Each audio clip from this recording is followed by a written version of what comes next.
Should a robot ever be allowed to choose to kill? That's the question at the heart of a growing controversy around autonomous weapons, systems that can select and engage targets without meaningful human control. As artificial intelligence is reshaping modern warfare, everyone from the generals down to tech workers are grappling with this immense ethical implication. Tune in as we explore this critical issue. So, what exactly are we talking about when it comes to autonomous weapons? Well, in essence, these are systems that can perceive their environment, process that information, and take actions to achieve certain objectives, all without direct human involvement. Now, it's important to note that various degrees of autonomy already exist in modern warfare.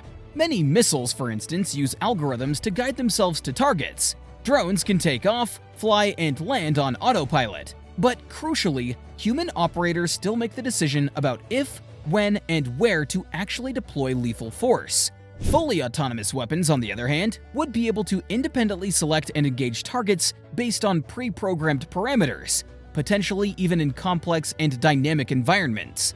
Proponents argue this could lead to faster, more efficient military operations. An AI could theoretically process battlefield data, calculate probabilities, and coordinate attacks far quicker than human minds.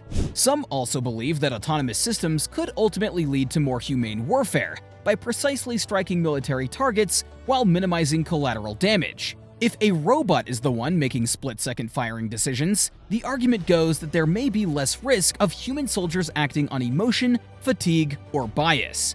However, those are some big ifs, and skeptics have serious doubts. They argue that machines could struggle to reliably distinguish between combatants and civilians, especially in urban settings or guerrilla-style conflicts. An algorithm, no matter how sophisticated, may fail to understand key contextual nuances or show human judgment in novel situations. There is also major concerns about accountability. Who is responsible if an autonomous weapon makes a tragic mistake? The programmer? The military commander? The machine itself? Critics worry this creates a dangerous moral hazard and weakens the chain of responsibility for waging war. Beyond specific tactical issues, the rise of autonomous weapons raises profound questions about the future of armed conflict. One of the most urgent issues is the prospect of an AI arms race between nations. Several countries, including China, Russia, Israel, South Korea, and the UK, are known to be developing these capabilities. Some defense analysts worry that if one power deploys autonomous weapons, it could spark a domino effect where other states rush to catch up, leading to a world of algorithmically propelled warfare. This could be further complicated by the fact that, unlike nuclear weapons, the components for AI systems, computing power, open source code, machine learning techniques, are dual use and widely available in the commercial sphere.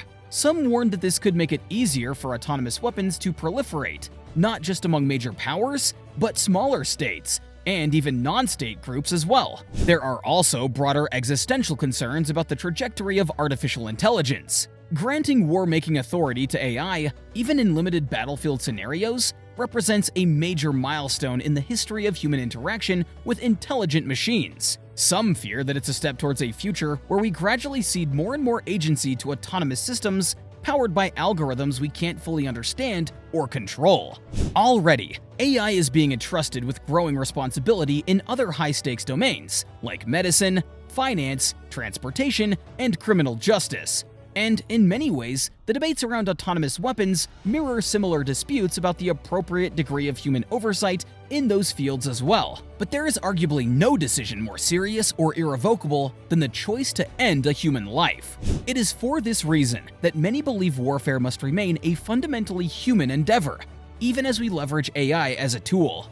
So where do things currently stand in terms of US policy? Interestingly, while the United States is heavily investing in AI-enabled weapons, it has, so far, stopped short of endorsing systems that can independently select and engage targets without human intervention.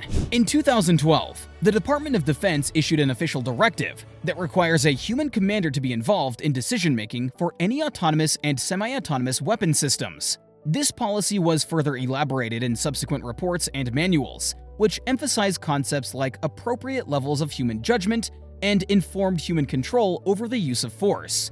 However, the US has not supported efforts to enact a global ban on fully autonomous weapons, such as the campaign to Stop Killer Robots, which has gained traction in the United Nations.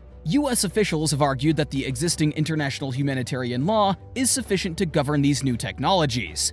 They have also expressed skepticism about the feasibility of a verifiable ban, given the challenges in clearly defining autonomy for arms control purposes. Some observers see this stance as leaving the door open for the US to potentially embrace full autonomy down the line if geopolitical pressures mount, or the perceived military benefits become too great to ignore. Already, there are indications that the Pentagon's views may be evolving. In 2017, an update to the Autonomous Weapons Directive used language that some analysts interpreted as creating more flexibility for the military to deploy systems that can act independently.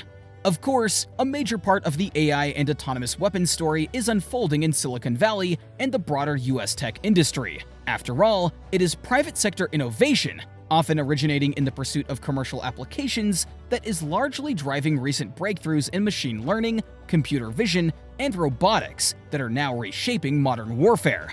Over the past few years, an intense ethical debate has erupted among tech workers, many of whom are increasingly uncomfortable with their tools and talents being used to optimize the machinery of armed conflict. In 2018, thousands of Google employees protested the company's involvement in Project Maven, a Pentagon effort to leverage AI for analyzing drone surveillance video.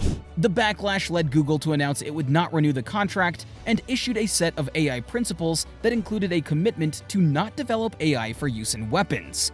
Similar concerns have roiled other major firms like Microsoft, Amazon, and IBM, as they vie for lucrative defense contracts involving cloud computing, data analysis, and software engineering. Some workers argue that supporting the military's development of autonomous weapons violates the core values that attracted them to high-tech in the first place, the sense that their work should be a force for societal progress. On the flip side, some technologists believe US tech firms have an obligation to support the American military and intelligence community, both to counter foreign adversaries and to ensure that the US government has access to top talent as it grapples with the AI revolution.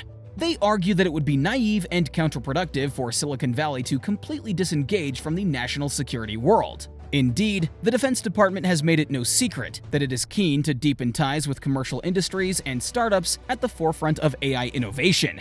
The Pentagon argues that the private sector's ability to attract elite engineers and rapidly iterate on cutting-edge advances is essential for the US to maintain its military technological edge on the world stage, especially vis-a-vis strategic competitors like China.